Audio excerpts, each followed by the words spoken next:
Hello and welcome to Low Budget Gaming and welcome to another first Descendant video. So I thought I'll make another video for the Mutant Cells and I thought VALBY would be a good candidate for that.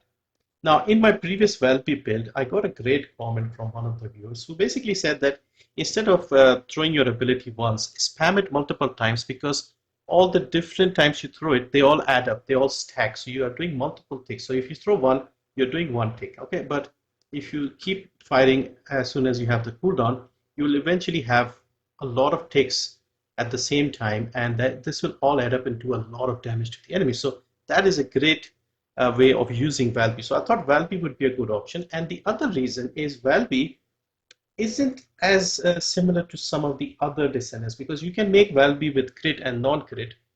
She doesn't have high base crit, but when she's standing on water, she's getting high crit. So first, let me just show you the original build here. So this was the build here, heavy into crit. We're using supply moisture. When we stand on water, we are getting critical hit rate increase. And I'm using power increase instead of focus on non-attributes simply because we get more non-attribute from the external components that Enlightened Mage set.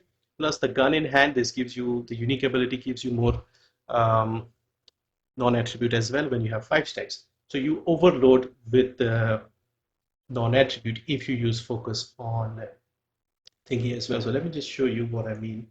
Let's get one Vulgus. Let's build up the stacks. So we are building up 5 stacks from the gun called single reload for peace and 3 truth stacks. So 1 truth and 1 of this, 2 truths, 2 of the single reload, and now we need to spam a couple more times, 4, 5. Okay, and now if we look here, our non-attributes is 1.47. Okay, so we still have it. Let me just fire it. So look at the damage number, 233. Okay, that is the crit number. Okay, 233. Now if I was to use the focus will give us a better cooldown, and we'll have, so with this one we are getting 1.9 seconds. With focus on non-attribute, we will get 1.4, but we'll do less damage because we'll put too much into non-attribute and not enough into the base skill bar. So let me just show you that. Have a Vulgus.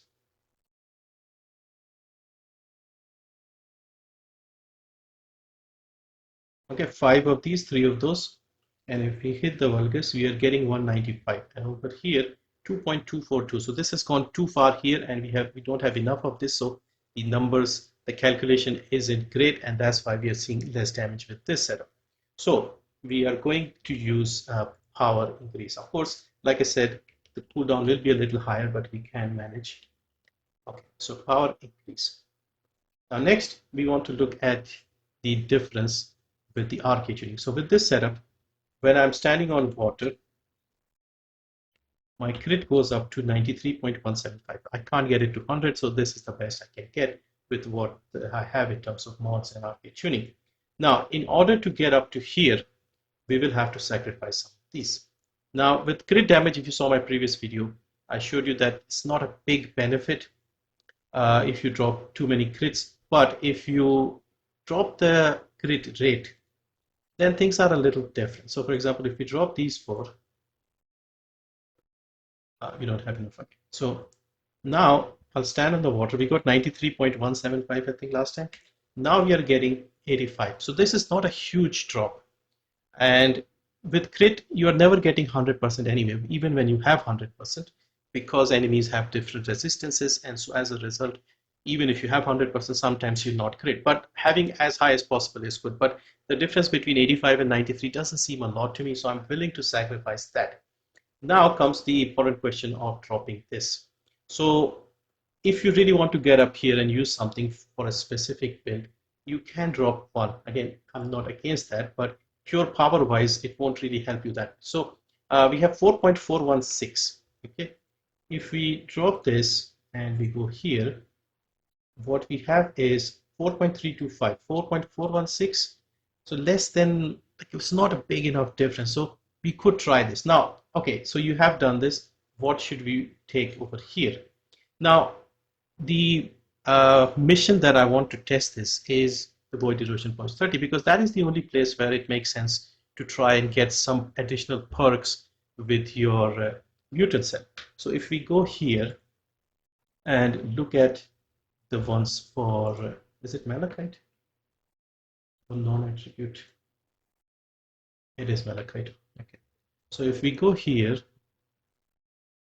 malachite. So with this one, you'll get 3 stacks of non-attribute skill power. You already saw we were getting too much non-attribute with this one. And then you have, well, it won't be too much more like we were getting with the focus mod. But we still have the base as well, so it shouldn't be as much of a problem. Then we have this one here. Attacking enemies with the 4th skill grants final preparations to self.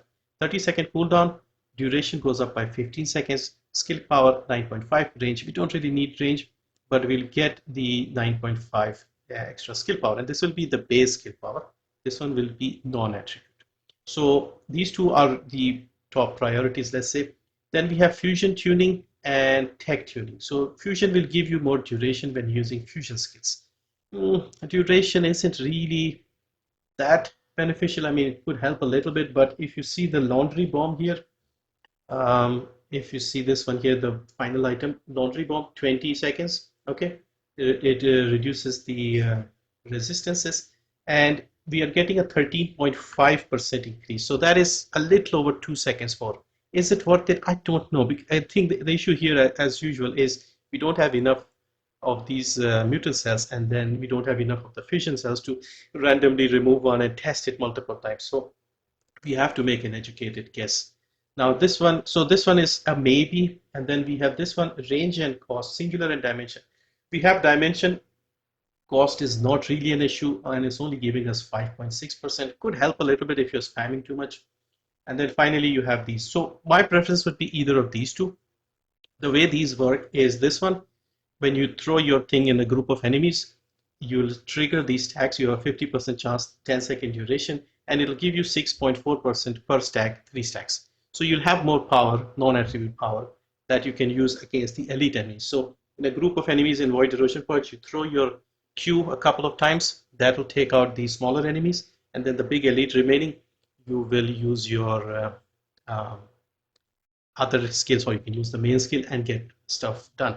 With this one, you have a 30-second cooldown, but if you use your 4th ability, the laundry bomb that she uses, you will get a good power increase. So this could be handy against Greg. So both of them have their pros and cons, or against the other elites as well if you don't get killed. So yeah, so which one should we take? I thought we'll do this live. I haven't used one. So this one would take out, I would say, the elites and Greg faster, but like we saw with all the spamming of skills, we will do fine anyway. So I'm thinking of taking the cohesion so that we can get up to Greg comfortably, and then we'll use our 4th and do damage anyway. So yeah, let's open one box, put this, and then what I'll do is I'll go to the Void Erosion Purge 30 and compare my time with the previous one. I've only done Void Erosion Purge 30 with VALBY once. So let's take non-attribute cohesion. My boxes, I have to open one, my precious. Okay, non-attribute cohesion. Non-attribute cohesion, double check. Yeah, that's the one. Acquire, please. Okay, now let's go Arche Tuning. Use the thingy here. Yeah, I've wasted a couple of these. And we will put the non-cohesion here. You can only put this on. These two are almond Dinn, so these will not work. And boom, we have the non-attribute over here. Now, with the Void Erosion Purge, if you see the times here, I did this with the VALBY 822. Like I said, only once. Fastest time is with VSA. I've done VSA, I think, a couple of times solo. I mostly play in public.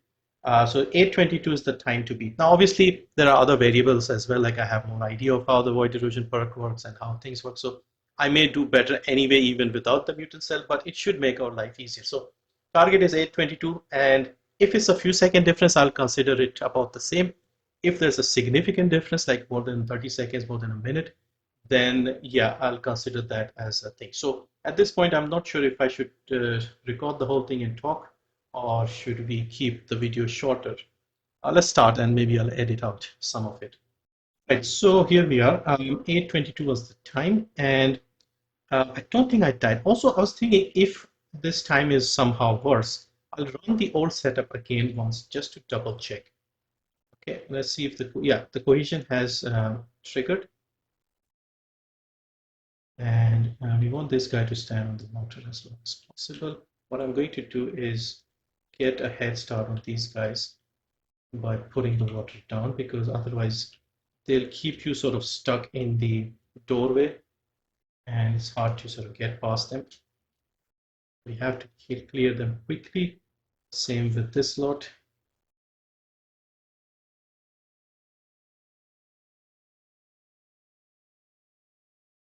Yeah, they don't even need to see you. Those elite, not elite, the grenadiers, those guys will land a perfect hit on you with no line of sight. I mean, they're not human, they're AI, so it makes sense. But yeah. Oh no, that is bad. I got him, but I died 3 times. That was not good. 1134, that is bad. I did 822 previously. Okay, what I'll do here is I'll switch up to the old setup and run this again, and I'll show you the ending. All right, so this was the one we just did, and I've set up the other setting as we had previously, and I'll just run this and show you the results at the end.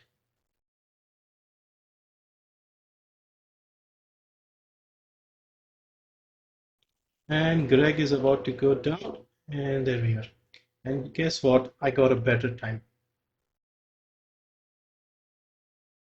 757.